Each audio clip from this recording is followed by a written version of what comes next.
જય શ્રી કૃષ્ણ. સદા સૌમ્યશી વૈભવે ઉભરાતી મારી માતૃભાષા છે ગુજરાતી. હું જન્મ્યા પછી પણ પહેલી વાર રડેલો, એ પણ ગુજરાતીમાં. એમ મારી બા બોલેલી. બા બા કે માં કહેવું જ મને પસંદ છે.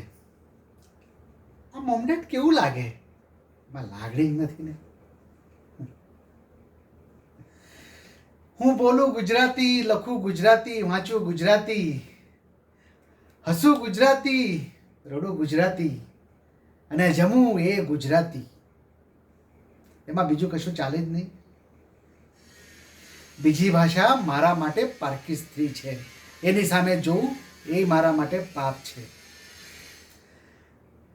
મારી બા જે ભાષામાં બોલતી, મારા પિતા જે ભાષામાં મને શિખામણના બે શબ્દો આપતા, એ જ મારા હૈયે અને ઓઠે આવશે.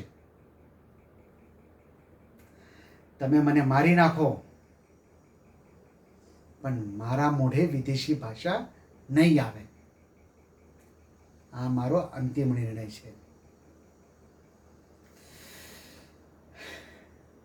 એમાં મારે જીવતે જીવત કોઈ ફેર નહીં થાય. જય શ્રી કૃષ્ણ.